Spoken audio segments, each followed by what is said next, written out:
नमस्कार, मैं हूं दीपाली राणा। आप देख रहे हैं कल का बाजार। आपके स्टॉक रिलेटेड क्वेरीज पर, चाहे वो निवेश से जुड़ा हुआ सवाल हो या बात हो आपकी ट्रेडिंग से जुड़े हुए क्वेश्चंस के, सभी शो में हम करते हैं शामिल। पहले कर लीजिए तरीका नोट 7045220000 हमारा व्हाट्सएप नंबर है। अपने सवाल आप भेज सकते हैं। फेसबुक ट्विटर पर भी ये शो लाइव जा रहा है, आप वॉच भी कर सकते हैं, अपने क्वेश्चंस पोस्ट भी कर सकते हैं। शो के दौरान हम आपके सोशल मीडिया क्वेश्चंस को पिक भी करके एक्सपर्ट्स की राय लेते हैं। आज हमारे साथ 5paisa.com के ट्रेडिंग स्ट्रैटेजिस्ट रुचित जैन मौजूद है। रुचित नमस्कार, स्वागत है आपका। और रुचित से आउटलुक लेंगे मार्केट्स पर, लेकिन पहले एक बार नजर डाल लेते हैं आज मार्केट में हुआ क्या। और बाजार में तेजी बरकरार रही और दूसरे दिन भी हमने रिकॉर्ड हाईज बाजार में लगते हुए देखे। हालांकि दिन के ऊपरी स्तरों से थोड़ा हल्का होकर बाजार बंद हुआ। सेंसेक्स 250 अंक चढ़कर बंद हुआ।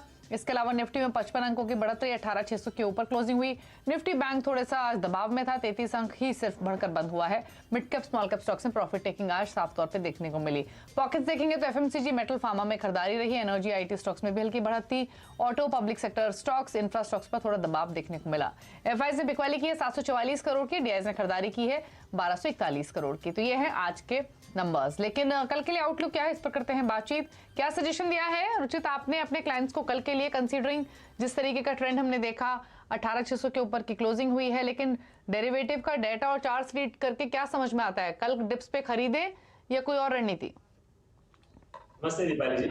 आई थिंक मार्केट का डेटा तो अभी तक कुछ नेगेटिव नहीं है, क्योंकि हम देख रहे हैं कि जो रोलोवर्स हमने नवंबर सीरीज में देखे वो काफी स्ट्रॉन्ग रहे हैं। और ये नवंबर टू दिसंबर सीरीज में, और रोलोवर्स के बाद आप एफआईएस की भी पोजीशन देखें तो लगभग 76-77% ऑफ द पोजीशंस उनकी इंडेक्स फ्यूचर्स में लॉन्ग साइड पे ही है। अब आप देखिए पिछले कुछ दिनों में क्या है कि कोई ना कोई सेक्टर इंडेक्स को सपोर्ट करता जा रहा है। पहले बैंकिंग एंड फाइनेंशियल स्पेस से हमको आउट परफॉर्मेंस मिला, फिर पीएसयू स्पेस से, और अभी मेटल स्पेस से। आज की ट्रेडिंग सेशन में हमने एफएमसीजी इंडेक्स में एक ब्रेकआउट हमें देखने मिला। सो आई थिंक सेक्टर रोटेशंस बहुत अच्छी तरह से हो रहा है, जिसके कारण हमको इंडेक्स में कोई बड़ी गिरावट नहीं नजर आ रही है। बट सिर्फ प्रॉब्लम इशू ये है कि जो लोअर टाइम फ्रेम चार्ट से उस पर हम थोड़े ओवरबॉट जोन में आ गए। हम ऑल्दो मार्केट में ऑल टाइम हाई पे ट्रेड कर रहे हैं, बट ट्रेडर्स को ये नहीं भूलना चाहिए कि हम, ऐसा नहीं है कि पिछले कुछ दिनों में ही अपमूव आया है। 16,800 से 17,000 की रेंज से हमने ये तेजी देखी है, और विदाउट एनी मीनिंगफुल करेक्शन हम 16,800 से 18,600 के पार गए हैं। तो इन बिटवीन छोटे मोटे करेक्शंस क्वाइट पॉसिबल है, क्योंकि लोअर टाइम फ्रेम चार्ट्स पे ओवरबॉट जोन है। लेकिन जब तक ट्रेंड इंटैक्ट है तब तक ट्रेंड के साथ ट्रेड करें और बाय एंड डिप्स की स्ट्रेटेजी रखें। कल के सेशन में 18,550 से 18,500 ये रेंज में अगर निफ्टी मिलता है तो वहां पे फिर खरीदारी करें। 18,430 के नीचे स्टॉप लॉस रखें, और फिर से 18,650, 18,700 ये हाई लेवल्स पर रहेंगे। ठीक है, चलिए, तो ये है रणनीति आपके लिए। निफ्टी पर 18,600 के ऊपर बंद हुआ, लेकिन ट्रेंड पॉजिटिव है, खरीदारी का ही ट्रेंड होना चाहिए। चलिए, सवाल अब कर लेते हैं। प्रथमेश है पहले कॉलर हमारे साथ दिल्ली से। प्रथमेश, गुड इवनिंग, बताइए क्या सवाल है आपका? Good evening madam. Good evening sir. मेरे पास बंधन बैंक है एट द प्राइस ऑफ 340 पर शेयर, और मेरे पास एक तकरीबन 400 शेयर है। मैं इनको 3 साल से तकरीबन होल्ड कर रहा हूँ, और ये दिन ब दिन वो गिरते ही जा रहा है, बट फिर भी इनका बैलेंस शीट स्ट्रांग है। तो मुझे जस्ट एडवाइस चाहिए था कि मैं इसको और भी एड ऑन डिप करूँ, उसको होल्ड करूँ, कि क्या कर सकता हूँ मैं इसमें? लॉन्ग टर्म का नजरिया है। ओके, क्या सजेशन रहेगा? व्यू तो लॉन्ग टर्म का है रुचित, लेकिन इनके बाइंग प्राइस से तो काफी नीचे है। 100 रुपए नीचे बंधन बैंक का स्टॉक कर रहा है। ट्रेड एवरेज करें यहाँ पर, इसी पोजीशन को होल्ड करें, या कोई और सजेशन? फिलहाल उनको मैं यही पोजीशन होल्ड करने की सलाह दूंगा, और एवरेजिंग के लिए कभी नियर फ्यूचर में अगर डिक्लाइंस मिलते हैं, आज ऑलरेडी पिछले कुछ दिनों में स्टॉक में लोअर लेवल से हमने एक अच्छा पुल बैक मूव देखा है। फिर से डिप में अगर ये स्टॉक आपको 220 के नीचे मिलता है, 220 से 200 रुपए की रेंज में, तो निचले स्तरों पे आप फिर से बाद में एवरेज आउट करने को देखिएगा, ताकि आपके जो कॉस्ट ऑफ एक्विजिशन है वो और नीचे आ सके। तो हाल फिलहाल इनको आई डोंट थिंक कुछ भी करने की जरूरत है। एग्जिस्टिंग पोजीशंस में ऐसे बने रहे, और डिक्लाइंस में 220 के नीचे जब भी जाता है, 210, 200 बेस आइडियली एक अच्छा सपोर्ट बेस अब बनेगा, तो वो रेंज में आप एवरेज आउट करिएगा। ओके, अगले कॉलर से कनेक्ट करेंगे। दिनेश अग्रवाल हैं उदयपुर राजस्थान से। दिनेश जी नमस्कार, बताइए कौन सा स्टॉक है आपके पास? जी नमस्कार मैडम जी। नमस्ते, पूछिए क्या सवाल है आपका? हाँ जी, मेरे पास 2500 शेयर हैं एट द रेट, इसके आईओबी के एट द रेट ऑफ 2050 20.50, और 1000 शेयर है यूको बैंक के 1620 at the rate of 1620। Okay, अब इसमें क्या, जैसे इसका प्राइवेटाइजेशन होने का भी है आईओबी का, तो क्या करना चाहिए मुझे? दोनों बैंकों में निकलना चाहिए या होल्ड करना चाहिए? ठीक है, तो इंडियन ओवरसीज बैंक आपकी 20 रुपए 50 पैसे की पाएंगे, यूको बैंक है 16 रुपए 20 पैसे की। तो यूको बैंक आपके भाव से 4 रुपए ऊपर कारोबार कर रहा है, इंडियन ओवरसीज बैंक आपको 2 रुपए का फायदा दे रहा है। तो बताइए रुचित, सरकारी बैंक एक्चुअली चले भी बहुत है पिछले 1 महीने में, इनको इसीलिए थोड़ा मुनाफा भी हो रहा है। अब लॉन्ग टर्म के लिए रखना है या प्राइवेटाइजेशन के कैंडिडेट्स हैं इसलिए रखना है, ये कितना सही है रुचित? प्लीज क्या सजेशन होगा इनके लिए, लेके प्रॉफिट निकल आए या रखें अभी भी? मेरी सजेशन रहेगी कि क्योंकि आपको दोनों ही पीएसयू बैंक्स में थोड़ा स्मॉलर बैंक्स है, तो एटलीस्ट एक लार्ज पीएसयू बैंक आपको होल्ड करना चाहिए। और रादर देन अगर मैं दोनों ही के चार्ट्स कंपेयर करूं तो आईओबी से बेटर यूको बैंक के चार्ट स्ट्रक्चर है। तो यहाँ पे दोनों ये पोजीशंस होल्ड करने से अच्छा है आप यूको बैंक में होल्ड कीजिए, और आईओबी में क्योंकि आपको प्रॉफिट हो रहा है वहां पे अच्छा, तो वहां पे आप एक बार प्रॉफिट बुकिंग करिए और पीएसयू बैंक्स में बने रहे, क्योंकि पीएसयू बैंकिंग का हमने काफी स्ट्रॉन्ग ट्रेंड रिसेंटली देखा है। लेकिन एक लार्ज पीएसयू बैंकिंग स्पेस से देखिए, मे बी एसबीआई है, बैंक ऑफ बड़ौदा है, कैनरा बैंक है, तीनों में से आप कुछ भी चूज कर सकते हैं जहां पे आप यूको बैंक की पोजीशंस वहां पे शिफ्ट करें, सॉरी आईओबी की पोजीशन वहां पे शिफ्ट करें। तो आईओबी से एग्जिट ले और बदले में आप बैंक ऑफ बड़ौदा जैसे स्टॉक में शिफ्ट हो जाए और यूको बैंक में अपने पोजीशंस में बने। ओके, सुनील है हमारे साथ हैदराबाद से। सुनील नमस्कार, बताइए क्या सवाल है? नमस्ते मैडम, मेरे पास यूफ्लेक्स है 100 शेयर्स 355 के purchase rate. Uflex okay, 100 shares 355 rate. काफी दिनों बाद इस स्टॉक का नाम सुना। 355 के आएंगे, 606 पर ट्रेड कर रहा है, 250 रुपए ऊपर अभी भी। ठीक है, क्या करना है? लेना है मुनाफा, अच्छे प्रॉफिट्स में है, या होल्ड करें यूफ्लेक्स? पिछले कुछ दिनों में स्टॉक में हायर लेवल से करेक्शन आया है, जिसमें थोड़े ज्यादा वॉल्यूम्स के साथ करेक्शन है। तो यूजुअली जब अच्छे वॉल्यूम्स करेक्शन के फेज में होते हैं तो स्टॉक थोड़े अंडर परफॉर्म कर सकते हैं। एक बात अच्छी है कि इनको मार्जिन ऑफ सेफ्टी काफी अच्छी है, क्योंकि इनका बाइंग प्राइस काफी नीचे है। तो फिलहाल मैं कहूंगा कि सेल ऑन राइज की रणनीति रखे स्टॉक में। ओवरसोल्ड मोमेंटम सेटअप से तो pull back move definitely near term में आ सकता है 650 660 के आसपास, और वैसे कुछ अच्छे 650 660 के रेंज में आता है, तो वहां पे फिर आप अपने पोजीशंस में मुनाफा वसूली करके एग्जिट ले लें। ओके, अगले कॉलर से कनेक्ट करेंगे। दिनेश हैं पुणे से। दिनेश नमस्कार, बताइए क्या सवाल है? गुड इवनिंग मैम, मेरा सवाल है बैंक को लेकर ही अगेन। मैंने पीएनबी को काफी टाइम से होल्ड करके रखा था और उसको एवरेज आउट करते करते I brought it down to 41.48 पर शेयर। अभी अच्छी रैली देखने को मिली है। तो मेरा ये था कि एग्जैक्टली ये कहाँ तक जाएगा? आई मीन पीएनबी को लेके क्या विजन है आगे? बिकॉज एक टाइम ऐसा था कि I was about to give up and then अभी ये सडनली अप किया है, पीएसयू में अच्छी रैली है। सो ओनली पीएनबी को लेकर क्या क्या व्यू है और क्या करना चाहिए? ठीक है, समझ गए। यानी बेसिकली आप जानना चाहता है बेस पोजीशन का क्या करें यहाँ से, और होल्ड करें या प्रॉफिट्स लेकर निकल जाएं, क्योंकि पीएनबी ने इनफैक्ट पीएनबी क्या रुचित, सारे सरकारी बैंकों का यही हाल रहा है। अब काफी बायर्स के बाइंग प्राइस पर आ गए हैं, काफी को थोड़ा मुनाफा भी दे रहे हैं। काफी समय होल्ड किया है लोगों ने पीएनबी जैसे स्टॉक्स को भी, 30 35 40 रुपए की रेंज में बहुत घुमा ये स्टॉक। अब इनके लिए क्या सजेशन होगा? 12 रुपए का फायदा हो रहा है हर स्टॉक पे, क्या करें? आई थिंक काफी समय बाद हमने पीएसयू में ये पीएसयू बैंकिंग स्पेस में ऐसी तेजी देखी है, लेकिन जैसे प्राइस वॉल्यूम एक्शन हुए है तो हमें लग रहा है कि ये तेजी आने वाले समय में और भी कंटिन्यू रहेगी। आपको मिड टू लॉन्ग टर्म में अभी पीएसयू बैंक्स में एटलीस्ट डाउनसाइड्स काफी लिमिटेड रहेगा। पीएनबी में मैंने इनको होल्ड करने की सलाह रहेगी। टेक्निकली भी स्ट्रक्चर अच्छा है, हाई टॉप हाई बॉटम का स्ट्रक्चर, थोड़ी देर से ही सही बट एटलीस्ट अच्छे वॉल्यूम्स के साथ में रीसेंट प्राइस अप मूव आया है, और 63 से 64 रुपए के रेंज आप ये मीडियम टर्म में एटलीस्ट एक्सपेक्ट कर सकते हैं। तो करंटली होल्ड करें, 63 से 64 के टारगेट रेंज जब आते हैं तो वहां पे फिर से अपने पोजीशंस को रिव्यू करें। ओके, चलिए ठीक है, तो ये सजेशन है आपके लिए, आप होल्ड कर लीजिए फिलहाल, लेकिन स्टॉप लॉस को स्ट्रिक्टली लगाइए, यही व्यू है।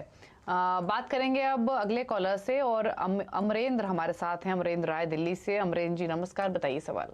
नमस्कार जी, नमस्कार मैम। हमारे पास एचडीएफसी लाइफ के 75 शेयर हैं 395 के, और फेडरल बैंक के 2 शेयर 70 के, तो क्या करें? ठीक है, तो HDFC लाइफ आपके पास है 395, 584 पर ट्रेड कर रहा है। फेडरल बैंक है 70 रुपए का। दोनों स्टॉक्स में शानदार मुनाफा हो रहा है। हालांकि HDFC लाइफ चला बिल्कुल नहीं है अगर आप पिछले 2 सालों की परफॉर्मेंस खास तौर से देखेंगे तो। बट क्या सजेशन इनके लिए? बाइंग लोअर लेवल की है इसलिए प्रॉफिट्स में है। आई थिंक HDFC लाइफ में ज्यादा बड़े मूव्स अब तक आए नहीं है, लेकिन कहीं ना कहीं देख के लग रहा है कि प्राइस वाइज करेक्टिव फेज अभी स्टॉक में पूरा हो चुका है और यहाँ पे शायद अब डाउनसाइड स्टॉक में काफी लिमिटेड रहेगी। तो थोड़ा सा पेशेंस आपको और रखना होगा और थोड़ा मीडियम टर्म पर्सपेक्टिव से होल्ड करें। नीचे अभी 550 कोई भी डिप पे काफी अच्छा सपोर्ट रहेगा ये स्टॉक के लिए। सो 550 के नीचे आप अपने पोजीशंस पे स्टॉप लॉस बना के ये स्टॉक में होल्ड करें और ऊपर 670 680 ओवर नेक्स्ट फ्यू मंथ्स ये स्टॉक में टारगेट एक्सपेक्ट कर सकते हैं। सेकेंडली फेडरल बैंक में हमने देखा है कि with in the private sector banks में भी ये पिछले कुछ महीनों में स्टॉक में काफी अच्छा बाइंग इंटरेस्ट अच्छे वॉल्यूम्स के साथ देखा गया है। सो शॉर्ट टर्म कंसोलिडेशंस रह सकते हैं, लेकिन mid to long term charts positive है। तो यहाँ पे भी मेरी सेम सलाह रहेगी कि थोड़े मीडियम टर्म व्यूज रखें और फेडरल बैंक में भी अपनी पोजीशंस बने रहेंगे। 160 तक के टारगेट्स एक्सपेक्ट कर सकते हैं। ओके, होल्ड कीजिए स्टॉक्स को, दोनों ही शेयर्स को। प्रॉफिट अपना इंटैक्ट रखिए, लेकिन एक स्टॉप लॉस जरूर लगाइए। सोमेश है राजस्थान जलौर से। सोमेश नमस्कार, बताइए सवाल। मैम एक तो टाटा पावर के हैं 200 शेयर, ओके, और एक अंबुजा सीमेंट है 33 शेयर। किस भाव पे लिया आपने? हाँ हेलो, किस भाव पर खरीदे आपने टाटा पावर? 124 रुपए पर। हाँ 140 रुपए पर टाटा पावर खरीदा है और अंबुजा सीमेंट 439 रुपए में। ओके, तो दोनों ही स्टॉक्स मुनाफा दे रहे हैं अच्छा। अंबुजा सीमेंट क्योंकि 564 पर है, टाटा पावर 124 की बाइंग है। प्रॉफिट्स लें या होल्ड करें रचित? टाटा पावर की तो बाइंग इनकी काफी पहले की नजर आ रही है, क्योंकि काफी समय से एक कंसोलिडेशन फेज में है जिसमें ये लेवल्स तो फिलहाल देखे नहीं गए। तो नहीं, इतना पेशेंस रखी है तो आगे थोड़ा और पेशेंस कंटिन्यू रखे। एक टाइम वाइज करेक्शन पिछले 1 साल से ये स्टॉक कर रहा है, जो लॉन्गर टर्म चार्ट्स पे लग रहा है कि एक बार ये टाइम वाइज करेक्शन पूरा होगा फिर वापस स्टॉक एक अच्छे रिटर्न्स आपको आगे चल के देगा। तो यहाँ पे थोड़ा mid to long term perspective से आपकी बाइंग है तो डेफिनेटली स्टॉक में बने रहे। नीचे 200 के आसपास काफी अच्छा सपोर्ट ये स्टॉक के लिए है। अंबुजा सीमेंट में भी हमने एक अच्छी तेजी पिछले कुछ महीनों में देखी है। इनफैक्ट जो भी डिक्लाइंस आ रहे हैं वहां पे बड़े वॉल्यूम्स नहीं आ रहे हैं और थोड़े बहुत भी डिक्लाइंस में हम ये बाइंग इंटरेस्ट स्टॉक में देख रहे हैं। तो 540 535 का सपोर्ट रेंज है जो आपके बाइंग प्राइस से काफी ऊपर है। सो 535 के नीचे स्टॉप लॉस लगाए कि इनकेस अगर वो ट्रिगर भी हो जाता है तो भी आपकी पोजीशंस मुनाफे में ही निकलेगी। 535 का स्टॉप लॉस रखकर अपनी पोजीशंस को ये ट्रेलिंग स्टॉप लॉस के साथ होल्ड करते रहे। ओके, चलो, तो ये सजेशन है आपके लिए दोनों ही स्टॉक्स पर। सत्येंद्र सिंह प्रयागराज से हमारे साथ हैं। सत्येंद्र जी नमस्कार, बताइए क्या सवाल है आपको? नमस्ते मैम, मैं सत्येंद्र सिंह बोल रहा हूँ प्रयागराज से। हेलो, बताइए सवाल। मैम मैंने मन्नापुरम के 1003 शेयर खरीदे हैं और प्राइस है मैम 114 रुपया। और टेक महिंद्रा के मैंने जो है 173 शेयर खरीदे हैं, प्राइस है 1080 रुपया। तो मैम उसी के बारे में जानकारी लेंगे। ठीक है, तो मन्नापुरम फाइनेंस और टेक महिंद्रा दोनों पर ले लेते हैं। मन्नापुरम फाइनेंस में 114 की बाइंग है और टेक महिंद्रा 1074 पर कर रहा है ट्रेड। रुचित, क्या सजेशन इनके लिए? होल्ड करें या स्टॉप लॉस कहाँ मेंटेन करें? क्या टारगेट्स हो सकते हैं? तो फिलहाल मन्नापुरम फाइनेंस को होल्ड करने की सलाह रहेगी। अच्छे करेक्टिव फेज के बाद हमने पिछले कुछ दिनों में एक बाइंग इंटरेस्ट फेज से स्टॉक में देखा है और यहाँ पे अब जो सपोर्ट बेस है वो शिफ्ट होकर 100 रुपए के आसपास हो गया है। हालांकि इनके कॉस्ट प्राइस के आसपास ही ट्रेड कर रहा है, लेकिन यहाँ पे होल्ड करें। 100 रुपीज के नीचे आप पोजिशनल व्यू रख के स्टॉक में स्टॉप लॉस रख के पोजिशन में बने रहे। 134 135 के आसपास जब आते हैं तो वहां पे फिर स्टॉक को फिर से एक बार रिव्यू करें। Tech Mahindra I think within the IT space इतना चला नहीं है, लेकिन चार्ट स्ट्रक्चर इसके खराब नहीं है। आने वाले दिनों में एक अच्छे मूव ये स्टॉक में भी शॉर्ट टर्म में भी एक्सपेक्ट कर सकते हैं, जहां पे 1130 1140 तक के नियर टर्म टारगेट्स आप रखें। तो फिलहाल टेक महिंद्रा में भी पोजीशंस में बने रहे, 1130 1140 के आसपास रिव्यू करें। ओके, चलिए, तो ये सजेशन आपके लिए टेक महिंद्रा पर और मन्नापुरम फाइनेंस पर। केएल चरण है राजस्थान से। चरण जी नमस्कार, बताइए सवाल। हाँ नमस्ते, बड़ोदरा से बोल रहा हूँ मैडम। बड़ोदरा राजस्थान से बोल रहा हूँ मैडम। मेरे दो शेयर हैं मेरे। एक तो हाइकल है 80 शेयर है 460.88 में, और रिलैक्सो फुटवेयर है मेरे पास 60 शेयर वो है 1178 पे। 1178। 78। ओके 1178, ठीक है। ठीक है, तो अभी आप कितना समय दे सकते हैं? इन्वेस्टमेंट ही है आपकी वैसे ये? हाँ इन्वेस्टमेंट है मेरा, ये पुराने लिए हुए हैं मेरे, जनवरी 22 में लिए थे और 1 नवंबर में लिए हुआ है। ठीक है, तो रुचित क्या सजेशन? इनका दोनों ही स्टॉक्स नुकसान दे रहे हैं। 460 की बाइंग है हाइकल में, 341 पर ट्रेड कर रहा है। दूसरा इनके पास रिलैक्सो है, यहाँ पर 1178 यानी 1178 की खरीदारी है। लिए निवेश के लिए थे लेकिन भाव से नीचे हैं, क्या करें अब ये? हाइकल में पोजीशंस फिलहाल होल्ड करें, क्योंकि स्टॉक में हमने देखा है कि एक ब्रॉड कंसोलिडेशन फेज में स्टॉक, और ये कंसोलिडेशन का जो सपोर्ट है वो 330-320 की रेंज में है। लेकिन आपकी जो बाइंग प्राइस है ऑल्दो ऊपर है, बट ये प्राइस पे एग्जिट करने जैसे नहीं है, क्योंकि यहाँ पे सपोर्ट से ज्यादा दूर नहीं है। मे भी आप अगर नीचे कभी 320 के आसपास मिलता है तो वो प्राइस पे आप एक बार एवरेजिंग को भी देख सकते हैं, ताकि आपकी कॉस्ट ऑफ एक्विजिशन नीचे आ जाए। लेकिन रिलैक्सो से आपको कोई भी उछाल पे निकलने की सलाह रहेगी। आइडियली ये स्टॉक का भी एक रिलेटिव अंडर परफॉर्मेंस पिछले कुछ महीनों से दिखा रहा है, और यहाँ पे स्ट्रक्चर में आप देखिए जो भी प्राइस अपमूव्स बीच में आ रहे हैं, बड़े वॉल्यूम्स अभी ये स्टॉक में नहीं बन रहे। सो यहाँ पे आई थिंक आपकी पोजीशन से एक बार 1000 रुपीज के आसपास में मिलता है, 980,000 के रेंज में भी अगर ये स्टॉक आता है तो वहां पे एक बार एग्जिट कर ले। ओके, निशा है अगले कॉलर दिल्ली से। निशा नमस्कार, बताइए क्या सवाल है? हेलो हेलो, बताइए निशा। हेलो मैम, मेरी इंक्वायरी TTML को लेकर है। हाँ जी मैम, TTML परचेज किया है। हाँ जी मैम, मेरी जो है 152.2 पैसा है मैम, मेरे लगभग 200 किया गया। तो मैम मैं जानना चाहती कि वो लॉन्ग टर्म के लिए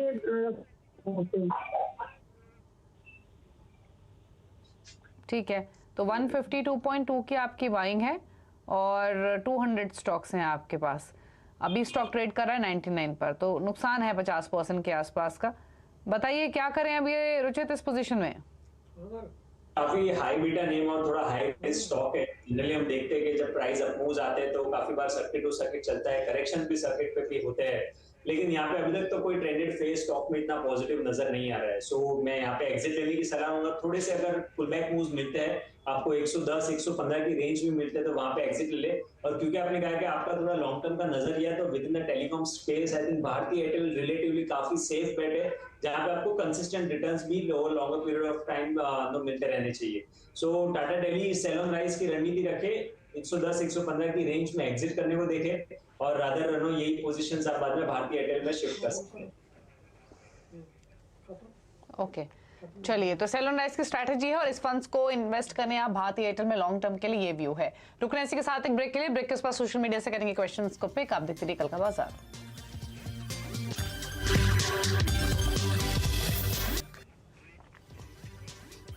आप देख रहे हैं कल का बाजार। उचित हमारे साथ मौजूद है आपके क्वेश्चंस को आंसर करने के लिए। फटाफट सब सोशल मीडिया से कर लेते हैं कुछ सवालों को पिक। और एक सवाल हमें भेजा है दिव्यांशु सराफ ने। एक्राइसिल ये स्टॉक है इनके पास, मैं प्रोनाउंस कर देती हूँ ACRYSIL। यहाँ पर 613 का परचेजिंग प्राइस है और 300 स्टॉक्स हैं। 3 मंथ्स का इनका होराइजन है। तो एक्राइसिल का स्टॉक 630 के बाइंग प्राइस के हिसाब से और 3 मंथ्स का इनका टाइम होराइजन है। आई थिंक 3 मंथ्स में ये स्टॉक को देख के लग रहा है कि कोई भी पुलबैक मूव रह सकता है। यहाँ से मे बी 7 to 8% का अगर आपको मूव मिलता है तो वहां पे फिर स्टॉक को एग्जिट करने को देखे। हाल फिलहाल आई थिंक 7-8% का मूव भी दिख रहा है कि जो अगर आता है तो फिर एग्जिट ले लो। तो ये सजेशन आपको मिला है एक्राइसिल पर। इनकी बाइंग प्राइस हालांकि 630 रुपीस के आसपास की है। चलिए नेक्स्ट क्वेश्चन ले लेते हैं। और ये सवाल हमें भेजा है राजीव सानवाल ने। ADF फूड्स पर 950 की इनकी बाइंग है, व्यू है 3 मंथ्स का। तो ADF फूड्स बताइए क्या सजेशन? होल्ड करने की सलाह रहेगी। आज के ट्रेडिंग सेशन में इनफैक्ट हमने काफी अच्छा मूव देखा और स्टॉक अपने ब्रेकआउट के वर्ष पर है। वॉल्यूम्स भी काफी अच्छे हुए। सो 900 रुपए तक की अपसाइड नियर टर्म में जा सकते हैं। तो पोजीशंस में बने रहे 880-900 तक के टारगेट्स के लिए। अगला सवाल जयंता मोहापात्रा सऊदी अरेबिया से भेज रहे हैं हमें ट्विटर पर। भेल है इनके पास, 52 रुपए की खरीदारी है, 8000 शेयर्स हैं। जानना चाहते हैं होल्ड करें अभी भी या प्रॉफिट्स बुक कर लें? ट्रेंड स्टॉक का पॉजिटिव है, लेकिन क्योंकि आपका बाइंग प्राइस काफी अच्छा है और आपको अच्छा मुनाफा हो रहा है, सो आई थिंक नो बेटर रहेगा कि आप पार्शियल प्रॉफिट बुकिंग करें और बाकी के पार्शियल पोजीशंस पे ये ट्रेंड को राइड करते रहे जब तक कोई रिवर्सल्स के साइन नहीं मिलते। ठीक है, चलिए तो ये सजेशन है आपके लिए इस पोजीशन पर, और शो को समेटने का भी वक्त हो गया है, तो इतने ही क्वेश्चंस लेंगे। शुक्रिया रुचित आने के लिए शो में। कोई क्लोजिंग कमेंट? जी आई थिंक नो जैसे जो भी स्टॉक्स हमने डिस्कस किए, जिस डिस्क्लोजर देना चाहूंगा कि मेरे पर्सनल होल्डिंग में कोई नहीं है, लेकिन कुछ स्टॉक्स पे रिकमेंडेशंस हमारे क्लाइंट्स को हमने दी हुई हो सकती है। शो पे बुलाने के लिए बहुत बहुत शुक्रिया। शुक्रिया आपका। ओके, शुक्रिया आपका रुचित आने के लिए शो में और सभी क्वेरीज को आंसर करने के लिए। चलिए इसी के साथ कल का बाजार में इतना ही। खबरें जारी हैं ब्रेक के उस पार भी। नमस्कार।